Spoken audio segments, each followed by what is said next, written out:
Good morning students. तो differentiation में अपन module कर रहे थे, तो मॉड्यूल में कुछ एक्सरसाइज तो हमने कंप्लीट कर ली। आगे के एक्सरसाइज के क्वेश्चन कंटिन्यू करते हैं। तो जैसे कि आज क्वेश्चन ले रहे हैं हम, find a polynomial function f x such that f two x is equal to f dash x into f double dash x. तो पॉलिनॉमियल फंक्शन हमको फाइंड करना है, एफ एक्स मतलब एक फंक्शन जो है वो फाइंड करना है, और कंडीशन दे रखी है f two x is equal to f dash x into f double dash x. तो पॉलिनॉमियल फंक्शन की डिग्री क्या है, किस ऑर्डर में जाएगा, मतलब 3 ऑर्डर की डिग्री है या सेकंड ऑर्डर है या फोर्थ ऑर्डर है, क्या है। तो लीनियर इक्वेशन है, क्वाड्रेटिक है, किस फॉर्म में है। तो हम देखते हैं, जैसे कि इक्वेशन हमारे पास क्या है, एफ टू एक्स, क्या फंक्शन स्टार्ट हो रहा है कि f two x is equal to f dash x into f double dash x. Order हमको पता नहीं है, ठीक है, मतलब डिग्री हमको पता नहीं है। तो हमने क्या मान लिया कि इसकी degree, let the degree of function कि हमने क्या मान ली, एन मान ली। एफ फंक्शन की जो डिग्री है वो क्या मान ली, एन मान ली। लेकिन हम कैसे कंपेयर करें, तो कर लेते हैं कंपेयरिंग बोथ साइड की डिग्री, मतलब हाईएस्ट पावर। कंपेयरिंग इस टाइप से लिख लेते हैं, comparing highest power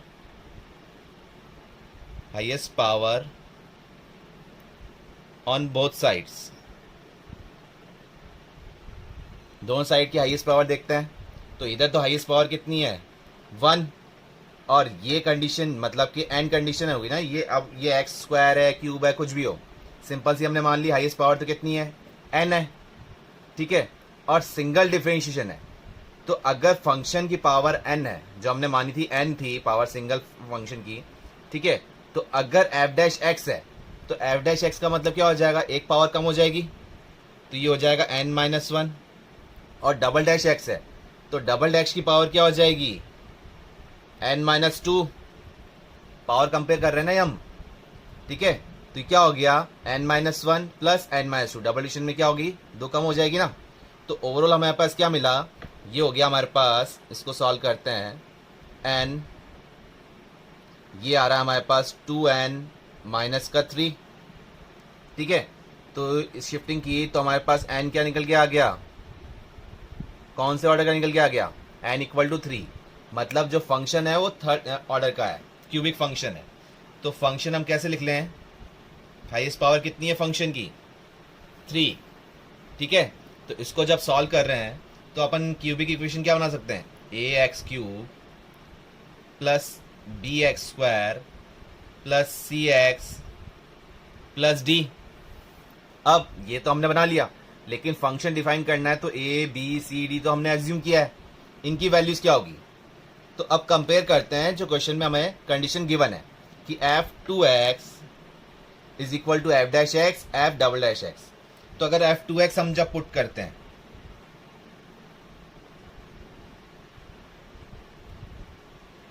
F two x जब हम पुट किए इसके अंदर, तो क्या आ रहा है, 2x कर देंगे तो ये हो जाएगा 8a x क्यूब, और ये हो जाएगा 4b एक्स स्क्वायर, और यहाँ पुट करेंगे तो ये रह गया 2cx प्लस का d, ये रह जाएगा। एफ डैश एक्स फंक्शन हमारे पास ये है, तो एफ डैश एक्स क्या निकल के आएगा, एफ डैश एक्स क्या फॉर्म निकल के आएगी आपके पास,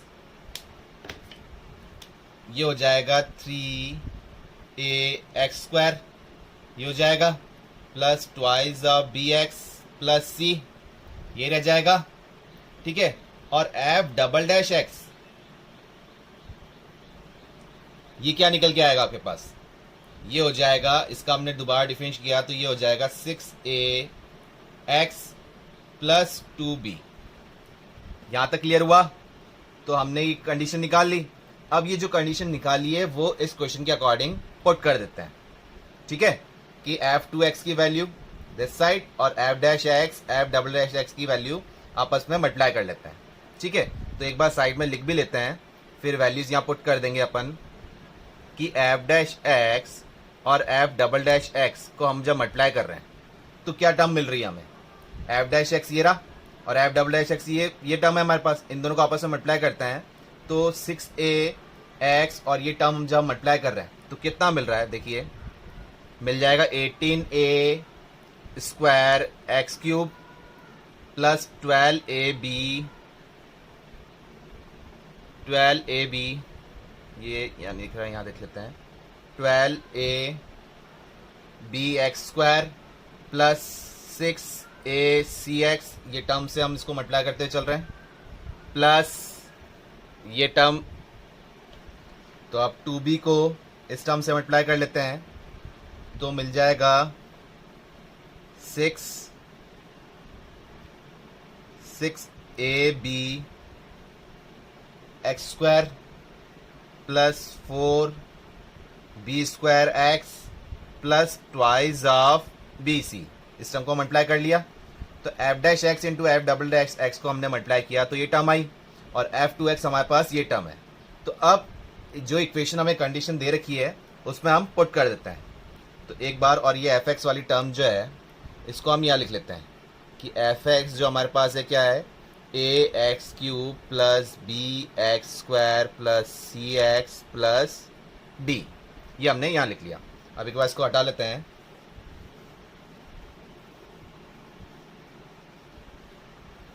ठीक है। तो f2x वाली टर्म तो ये आ गई, जो हमने f2x की टर्म की जगह लिख देते हैं 8ax cube plus 4bx square plus 2cx plus d, ठीक है। और F dash x f double x की वैल्यू जो कि हमने ये कैलकुलेट की थी, इसको टर्म को यहाँ लिख लेते हैं, ठीक है। 18a स्क्वायर एक्स क्यूब, ये टर्म आ गई एक्स स्क्वायर वाली टर्म, और क्या है हमारे पास ये वाली टर्म, ये ए बी एक्स स्क्वायर है और ये भी ए बी एक्स स्क्वायर है, तो ये 18, ये एक्स क्यूब था ना हमारे पास, ये लिख देंगे हम 18 ab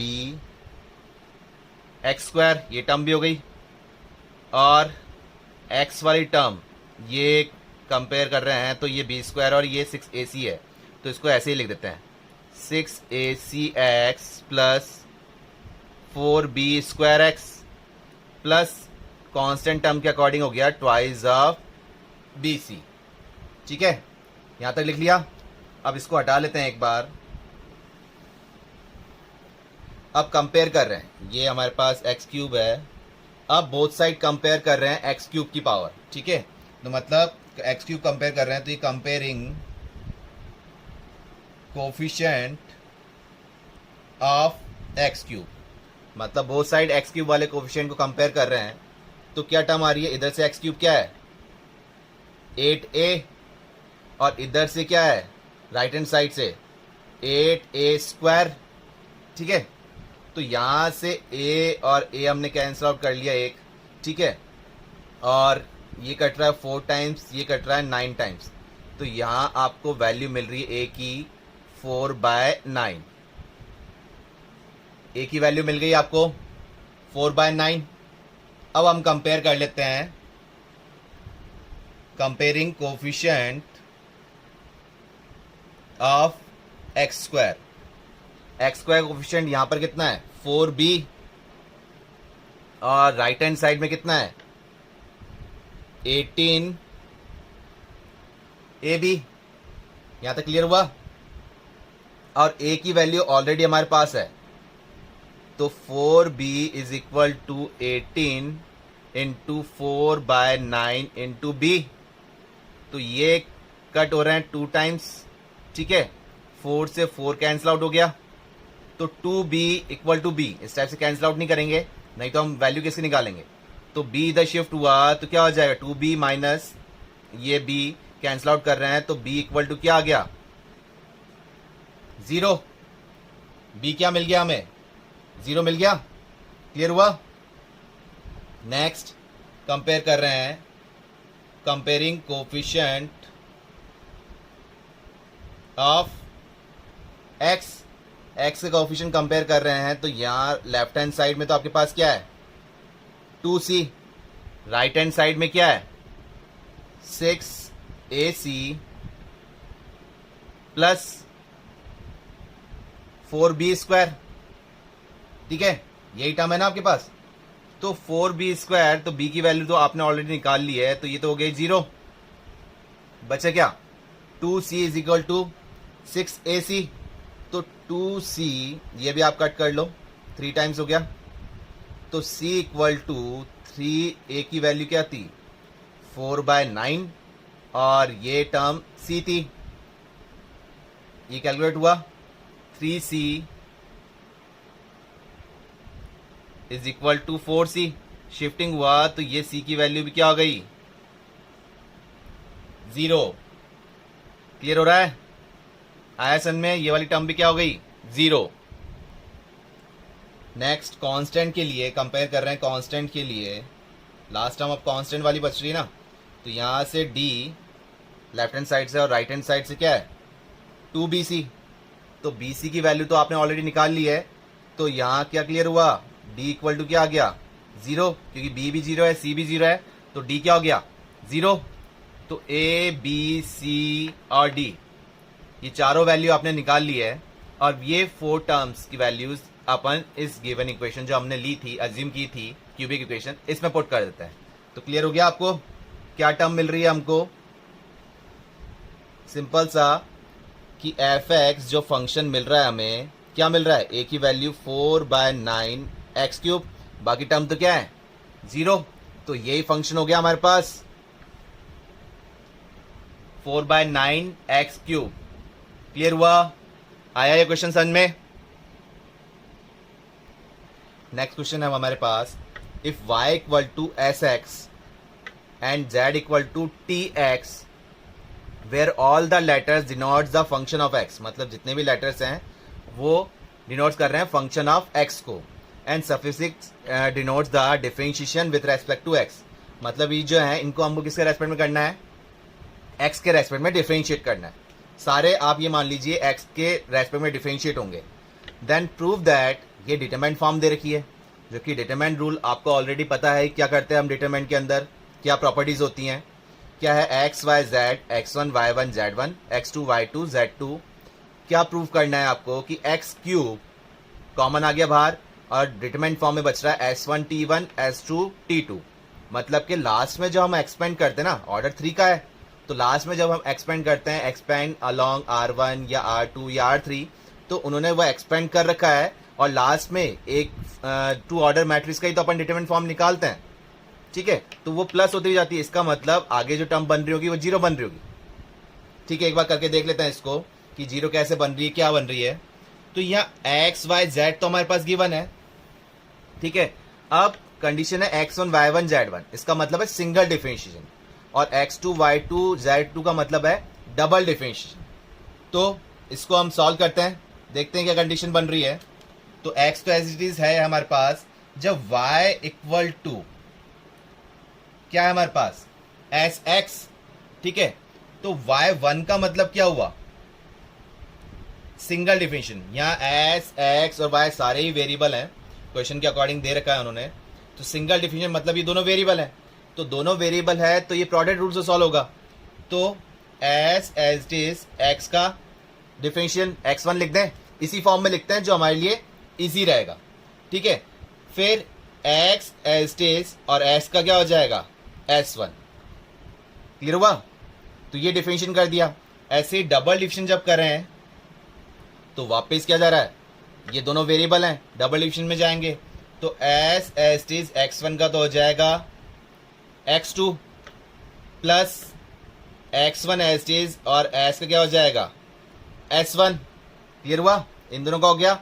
अब इनका कर रहे हैं, ये भी प्रोडक्ट रूल से सॉल्व होंगे, x as it is s1 का हो जाएगा s2, मतलब double division, plus s1 as it is x का हो जाएगा x1।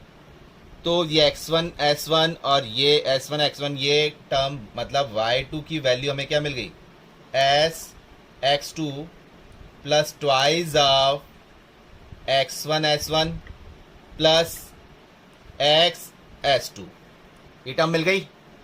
तो y1 मिल गया हमें और y2 भी मिल गया, ठीक है। एक्स हम छेड़ेंगे नहीं, एक्स एक्स फॉर्म में ही रहने देंगे, क्योंकि पूरा क्वेश्चन हमने किस में कन्वर्ट कर रहे हैं, एक्स में कन्वर्ट करने की कोशिश कर रहे हैं। अब जैसे हमने वाई वाली टर्म निकाली है, अब जेड के लिए निकाल लेते हैं कि जेड हमारे पास क्या है, टी एक्स, तो ये वेरिएबल ही है, तो जेड वन क्या हो जाएगा, प्रोडक्ट रूल से सॉल्व होगा, T S T is x one plus x S T is T one. Similarly तो ये जेड वन आ गया आपके पास, ये ब्लॉक इसलिए कर रहे हैं क्योंकि हमको ये टर्म यूज में आएगी यहाँ पर। Z2 के लिए जब सॉल्व कर रहे हैं तो क्या हो जाएगा, डबल डिविजन, तो ये प्रोडक्ट रूल से सॉल्व हुआ, तो T x2 plus x1 as it is और T का क्या हो जाएगा T1, ये प्रोडक्ट रूल से x as it is T2 plus T1 as it is x का x1, तो ये टर्म सेम है, तो हमारे पास क्या मिल गया, T x2 plus twice of T1 x1 plus x T2, ये टर्म मिल गई हमें Z2 के लिए। क्लियर हुआ यहाँ तक? ये हमने सिंगल और डबल डिविजन की वैल्यूज फाइंड आउट कर ली। अब ये जो भी वैल्यूज हैं वो हम पुट कर देंगे इस डिटरमिनेंट फॉर्म के अंदर, और उसके बाद डिटरमिनेंट के रूल लगाएंगे जो कि आपको ऑलरेडी क्लियर है। तो ये सारी वैल्यूज़ आप पुट करते हैं जो डिटरमिनेंट फॉर्म दे रखी है यहाँ, ठीक है। तो यहाँ जब हम पुट कर रहे हैं इसमें, इसको थोड़ा साइड में लिख लेते हैं, ठीक है। तो ये determinant form left hand side हम जब सॉल्व कर रहे हैं तो एक्स एस्टिस x1 की जगह, x1 की जगह क्या आ गया, x1, और x2 की जगह क्या आ गया, x2 ही है, ये तो हमने x1 x2 यही रहने दिया। y की जगह सब्स्टिट्यूट कर दिया हमने x फॉर्म में, क्या था एस एक्स, और y1 की जगह क्या हो जाएगा S x1 plus s1 x, ठीक है।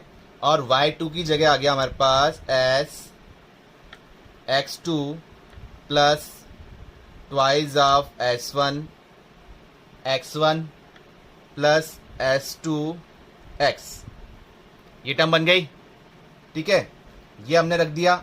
अब सिमिलरली z वाली जो कंडीशन है यहां पुट कर देते हैं, तो z में क्या आ गया tx, और z1 क्या निकाला था हमने tx1 x t1, तो ये हमने जब पुट किया तो ये बन गया t1 x प्लस tx1, और z2 हमने निकाला ये टर्म, तो इसको पुट कर देते हैं tx2 plus twice of x1 t1 और x t2, ये टर्म बन गई, ठीक है। ये डिटरमिनेंट फॉर्म में गया, क्लियर है। तो अब ये आपका एक डिटरमिनेंट बन गया है। तो डिटरमिनेंट के रूल आपको पता है, क्या करते हो, रो में से रो को सब्ट्रैक्ट या एडिशन या किसी दो रो को ऐड करके तीसरी रो सब्ट्रैक्ट करते हैं, तो क्या प्रॉपर्टी लगनी चाहिए, जैसे हमारा सिंपलेस्ट फॉर्म में है। तो यहाँ से हम दिख रहा है हमें कि हम और कोशिश क्या करते हैं कि किसी रो या कॉलम को दो जीरो बनाने की कोशिश करें, ठीक है, दो एलिमेंट को जीरो बनाने की कोशिश करें। तो यहाँ से जीरो बन रहा है क्लियरली कि इसको एच से मल्टीप्लाई कर दें और इसमें से इसको माइनस कर दें तो ये जीरो बन जाएगा। सिमिलरली जब इसको देख रहे हैं तो इसको टी से मल्टीप्लाई कर देंगे और माइनस कर देंगे तो ये जीरो बन जाएगा। तो क्या प्रॉपर्टी मिल रही है हमें प्रॉपर्टी मिल रही है कि C2 में हम माइनस कर दें कि C2 माइनस एस C1, और C3 में क्या कर लें C3 माइनस टी C1। ये प्रॉपर्टी अगर लगा देंगे हम तो हमारी ये टर्म जो है ये जीरो बन जाएगी और कुछ सिंपलेस्ट फॉर्म में मिल जाएगा। हमें क्या मिल जाएगा, करते हैं इसको, ये x, ये x1, ये x2, ये तो फर्स्ट कॉलम तो ऐसे ही रख दी, ये x है, इसको s से मल्टीप्लाई कर दिया तो माइनस करने के बाद ये क्या बन गया जीरो। ये s(x1) यहां से हट जाएगा तो बचेगा क्या s1x, ठीक है। और यहां से ये x मल्टीप्लाई होते हुए ये टर्म गई तो क्या बच रहा है twice of s1x1 plus s2x, ये टर्म बच रही है ना। सिमिलरली tx वाली टर्म है, इससे माइनस कर रहे हैं तो ये बन गया जीरो। सेकंड है ये tx1, ये वाली टर्म तो जा रही है ये वाली टर्म, तो बचेगा क्या, t1x। नेक्स्ट यहां क्या टर्म होगी, ये tx2 ये टर्म कट जाएगी, तो क्या बच रहा है, x t2 plus twice of x1 t1, यही बच रहा है। यहां तक क्लियर हुआ आपको, यहां तक क्लियर है। तो अब इसको हम हटा लेते हैं यहां से, आपने स्क्रीनशॉट ले लो इसको एक बार। तो ये टर्म जो कि हमने सॉल्व करते हुए ये टर्म बना ली। अब करना क्या था, ये इतना टर्म बन गया, अब 0 0 बन गया है। तो एक काम करते हैं, इसमें एक्सपेंड कर लेते हैं, एक्सपेंड अलोंग R1। तो R1 के अलोंग एक्सपेंड करते हो तो आप क्या करते हो, फर्स्ट रो फर्स्ट कॉलम, फिर फर्स्ट रो सेकंड कॉलम। तो सेकंड कॉलम का जब इंटरसेक्शन पॉइंट लेंगे आप 0, तो वो तो 0 से मल्टीप्लाई हो जाएगा, तो पूरा 0 हो जाएगा। और थर्ड वाले के लिए भी क्या हो जाएगा, फर्स्ट रो थर्ड कॉलम में करेंगे तो वो भी 0 हो जाएगा। इसका मतलब इसी से आंसर आ रहा है। तो एक्सपेंड कर रहे हैं, तो हमने क्या करा, एक्स एस टी ले लिया, एक्स एस टी बाहर ले लिया, तो मतलब इन चार का ही तो हम मल्टीप्लिकेशन करते हैं, ये डिटरमिनेंट फॉर्म ही रह जाएगी ना।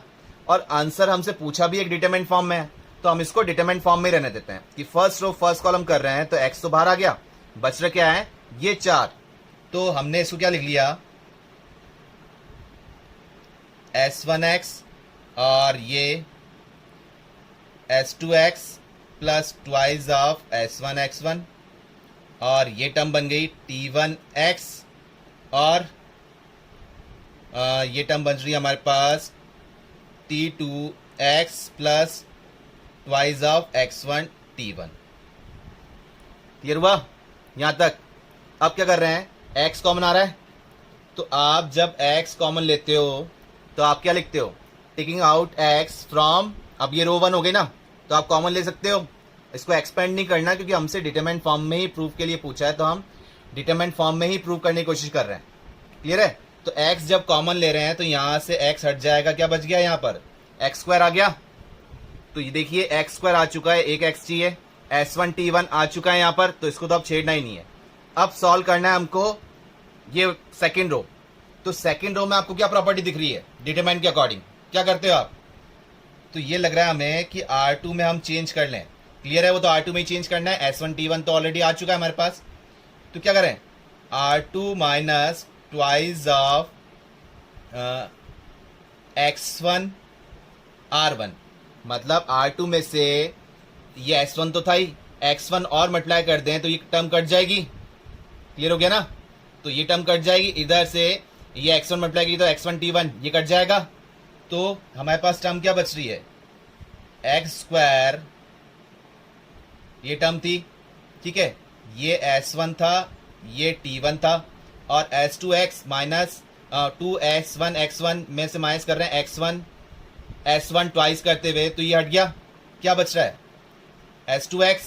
सिमिलरली इधर क्या बचेगा, इधर क्या बचेगा, x t2। अब x इसमें से फिर कॉमन ले लिया हमने, तो क्या हो गया, ये एक्स क्यूब हो गया, और आपकी टर्म आ गई s1 t1 s2 t2। यही हमसे प्रूव करने के लिए पूछा था। तो क्लियर हुआ, थोड़ा लेंथी क्वेश्चन था एडवांस के अकॉर्डिंग।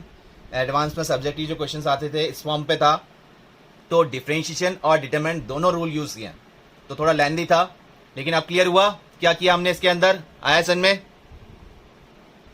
नेक्स्ट क्वेश्चन है अब हमारे पास, if y equal to tan inverse 1 by x square plus x plus 1 plus tan inverse 1 by x square plus 3x plus 3 plus tan inverse 1 by x square plus 5x plus 7 plus tan inverse 1 by x square plus 7x plus 13, ऐसे चले जा रहा है कहाँ तक, up to n terms.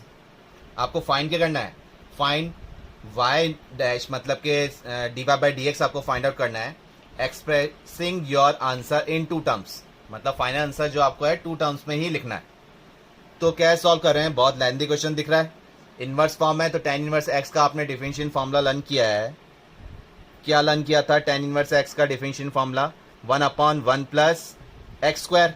अगर इसको इस टर्म से करने जाएंगे तो बहुत लेंथी होता जाएगा, ठीक है, कि ये ऐसा नहीं कि सिर्फ इन 2 को सॉल्व कर दिया और फाइनल आंसर लिख दिया, ऐसे नहीं। इसको हमको पहले सिंप्लीफाई करना पड़ेगा। कैसे सिंप्लीफाई करें? तो आपको एक फॉर्मूला पता है, कौन सा? कि tan inverse a plus minus tan inverse b. ये फॉर्मूला आपने लर्न किया था।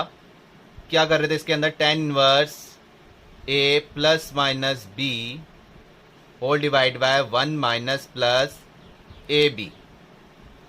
ये फॉर्मूला किया था ना। अगर प्लस है तो ऊपर प्लस आ जाएगा, नीचे माइनस आ जाएगा, और अगर माइनस है तो ऊपर माइनस और नीचे डिनोमिनेटर में क्या आ जाएगा? प्लस आ जाएगा। तो ये फॉर्मूला आपने किया लर्न। तो कोशिश कीजिए इसको इस फॉर्म में बनाने की, ठीक है? तो यहां क्लियरली दिख रहा है, अगर मैं इन दो टर्म में x कॉमन ले लूंगा तो x और x प्लस 1 रह जाएगा। तो देखिए आप इसको ऐसे लिख सकते हैं क्या? y equal to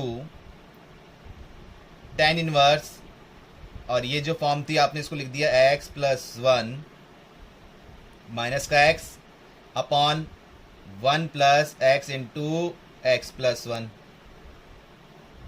x plus 1 और x और माइनस का x कैंसिल आउट हो जाएगा, क्या बचा? 1, और डिनोमिनेटर में एक्स स्क्वायर प्लस एक्स बच रहा है, 1 plus x square.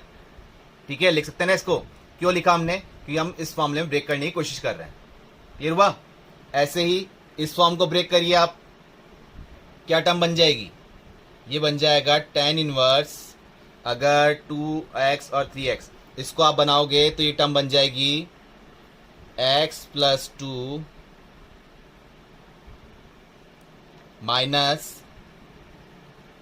x plus 1 whole divided by 1 plus x plus 1 into x plus 2। ये टर्म बन गई, ठीक है? ये टर्म बन गई। ऐसे ही आपके पास ये टर्म चलती जाएगी। क्लियर है? ये टर्म चलती जाएगी अप टू n टर्म्स तक। आया समझ में? अब कुछ एक टर्म को हम इसको जो हमने लिखे हैं ऐसे तो हम लिखते जाएंगे, इसी फॉर्म में सॉल्व होती जाएगी। तो इतना ज़्यादा सॉल्व नहीं करना। वैसे भी हमसे पूछा क्या है? 2 टर्म्स के लिए ही तो पूछा है, तो इनसे ही हमें आंसर मिल जाएगा। तो आप क्या लिख सकते हो इसको? अब ये फॉर्मूला बन गया tan inverse a minus b upon 1 plus a b. Minus वाला फॉर्मूला बन रहा है, तो ये बन गया tan inverse x plus 1 minus tan inverse x। ये बन गया ना। फिर plus tan inverse x plus 2 minus tan inverse x plus 1। ये बन जाएगा। नेक्स्ट चलता जाएगा अप टू n टर्म्स वाला लिख देते हैं हम। क्या लिखें? कि अप टू n टर्म्स जब चलते जा रहे हैं तो क्या बन जाएगी? tan इनवर्स x प्लस ये 1 प्लस 2 इस टाइप से चलते जा रहा है, तो ये हो जाएगा x प्लस n। ये x प्लस n वाला फॉर्म बन जाएगा ना भाई। x 1 2 फिर 3 आएगा, फिर 4 आएगा, ऐसे x प्लस 1 हो गया, x प्लस n हो गया, माइनस ये tan इनवर्स x ही बच रहा है। तो tan इनवर्स x को आप कैसे लिखोगे? tan inverse x plus n, मतलब ये था हमारे पास, इसमें से 1 माइनस कर देंगे ना अपन, तो -1 जो भी n टर्म्स थी वो माइनस कर दिया, तो ये n माइनस n हो जाएगा। ये n चल रहा था, ये n माइनस n हो गया। ठीक है, तो इस फॉर्म में लिख देंगे अपन। तो ये टर्म चलती हुई जा रही है आपके पास। क्लियर है? अब इसके अकॉर्डिंग आपको क्या दिख रहा है? tan इनवर्स x प्लस 1 और माइनस का tan इनवर्स x प्लस 1, ये कैंसिल आउट हो रहा है। ठीक है, मतलब कि यहाँ सेकंड टर्म, इस टाइप के क्वेश्चन आपने सीक्वेंस सीरीज क्वाड्रेटिक इक्वेशन में किए थे कि एक सीरीज को किस टाइप से कौन सी टर्म कैंसिल आउट होती है और कौन सी टर्म बचती है। ठीक है, तो ये टर्म कैंसिल आउट हो गई। ऐसे ही ये टर्म बचेगी अपने पास, और ये वाली टर्म इससे जो नेक्स्ट वाली है वहां कैंसिल आउट होती जाएगी। ऐसी जो लास्ट टर्म है, ये लास्ट वाली टर्म यहाँ जो पहले वाली टर्म है इससे कैंसिल आउट हो जाएगी। ठीक है, तो बच रहा क्या है आपके पास? y is equal to tan inverse, पहले प्लस वाला लिख देते हैं, tan inverse x plus n minus का क्या टर्म बच रही है? tan inverse x। बाकी सारी टर्म कैंसिल आउट हो जाएगी, चाहे आप सिंप्लीफाई करके देख लीजिए इसको। क्लियर हुआ? तो अब ये सिंपलेस्ट फॉर्म में आ चुका है आपके पास। अब डिफरेंशिएट कर दीजिए जो आपको सिंपल फॉर्मूला पता है। तो y dash is equal to, इसका जब फॉर्मूला कर रहे हैं tan इनवर्स x का फॉर्मूला क्या होता है? 1 upon 1 plus x square. x क्या चीज है? x प्लस n का होल स्क्वायर, और x प्लस एन का करते हैं तो 1 ही आएगा, माइनस टेन इनवर्स एक्स क्या होता है 1 अपॉन 1 प्लस एक्स स्क्वायर। तो आ गया है टू टर्म्स में आंसर निकाल दिया आपने। क्लियर हुआ? तो इस टाइप से सीरीज दे रखी हो, इंपॉर्टेंट क्वेश्चन है, कॉम्पिटिशन एग्जाम में आया हुआ है, ध्यान रखिए कि इस टाइप से इनवर्स में जब फॉर्म हो तो आप टेन इनवर्स वाले फॉर्मूले में ब्रेक करने की कोशिश कीजिए, प्लस है तो प्लस में, माइनस है तो माइनस फॉर्म में। क्लियर हुआ? आया सन में आपको ये क्वेश्चन। नेक्स्ट क्वेश्चन है वो आपके पास, if under root of 1 minus x to the power 6 plus under root of 1 minus y to the power 6 is equal to a cube x cube minus y cube multiply में आपको prove करके बताना है कि y dash d y by d x किसकी equivalent है, x square by y square whole multiply by under root of 1 minus y to the power 6 upon 1 minus x to the power 6। तो अगर इसको आप डायरेक्ट डिफरेंशिएट करने जाएंगे तो बहुत ज़्यादा लेंथी हो जाएगा और फिर रीअरेंजमेंट भी बहुत ज़्यादा हो जाएगा। ठीक है, तो आप इसको अगर सब्स्टिट्यूशन मेथड से करें तो कैसे हो जाएगा, और सब्स्टिट्यूशन मेथड भी कौन सा, आप ट्रिग्नोमेट्री फॉर्म की हेल्प ले लें सब्स्टिट्यूशन के अंदर। तो देखिए अब ये एक्स टू द पावर 6 है और ये एक्स क्यूब वाई क्यूब इस टाइप फॉर्म में दे रखा है, तो आप किस टाइप से अज्यूम करें कि आपने किया कि एक्स क्यूब को आपने अज्यूम कर लिया कॉस एक्स, कैपिटल एक्स बोल देते हैं अपन इसको, कॉस एक्स। क्यों? क्योंकि 1 माइनस आप जब करेंगे कॉस स्क्वायर एक्स तो वो साइन मिल जाएगा आपको। ठीक है, ऐसे ही वाई क्यूब को आप क्या अज्यूम कर लीजिए, वाई को भी कॉस में ही कर लीजिए, ये ले लो आप कॉस वाई। तो इससे आपको हेल्प क्या मिल रही है कि यहाँ जब आप टर्म लिख रहे हैं कि 1 माइनस कॉस स्क्वायर एक्स, तो वो रूट के अंदर क्या आ जाएगा, ये आप वैल्यूज जब यहाँ पुट कर रहे हैं इस इक्वेशन के अंदर, तो 1 माइनस कॉस स्क्वायर एक्स क्या होता है साइन स्क्वायर एक्स, तो रूट से था तो ये क्या बच गया साइन एक्स ही आ जाएगा इस टर्म का तो आंसर।